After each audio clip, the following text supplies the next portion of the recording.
Hi artists, it's Miss Coon, and last week we were watching Cassie Stevens' video about the artist Claire West, and we started using our chalk pastels and liquid starch. Remember that we chose either warm or cool colors for our sky, and some of us added a rainbow, and then we added some greens to our grass, and you might have done oceans or rivers or lakes, and you may have sand, but we're going to add some details to our art today, so let's get started.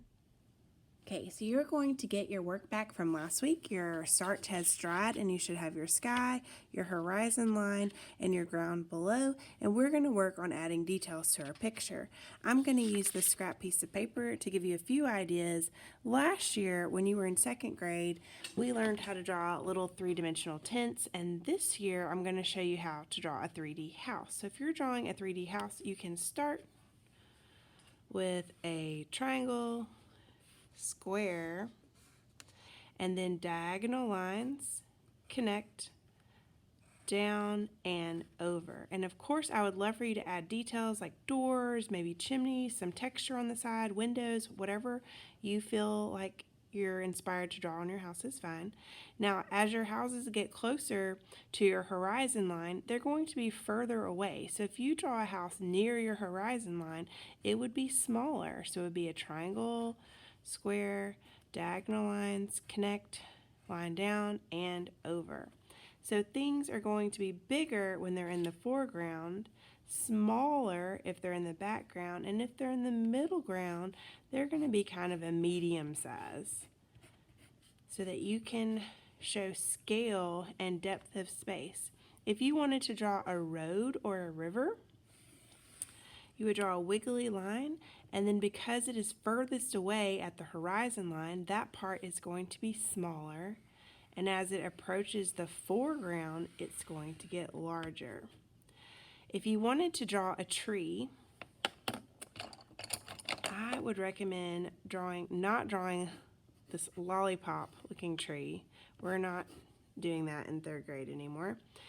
But you could draw a skinny triangle shape with some branches that go off in different directions.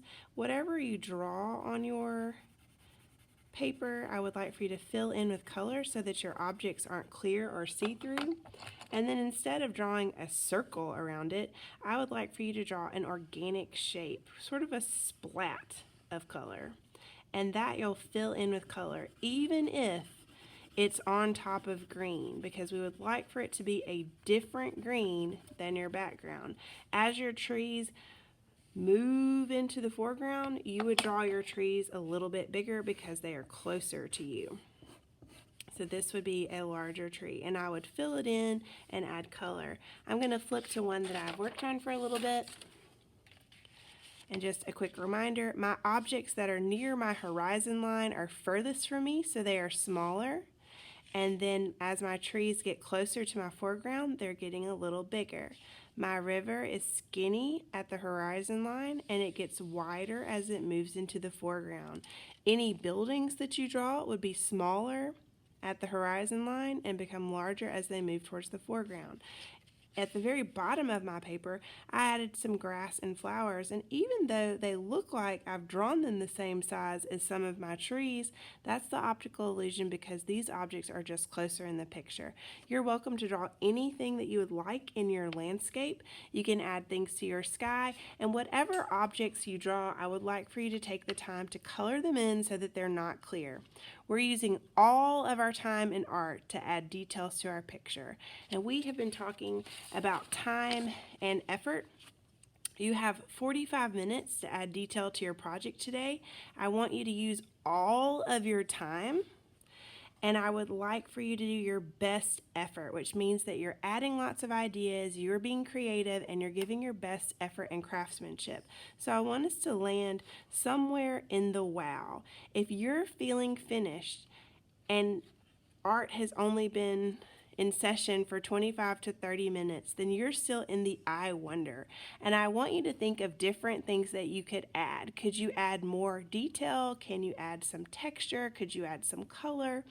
Add something to show depth or space in your work? If it's only been 5 to 20 minutes, you're still kind of weak and you need to push it a little further by increasing your time and increasing your effort. So remember, we're adding detail to our art. Things that are near the horizon line are going to be smaller, and as it moves to the foreground, it's going to be larger. We're using all of our time and adding great details. I can't wait to see what you create.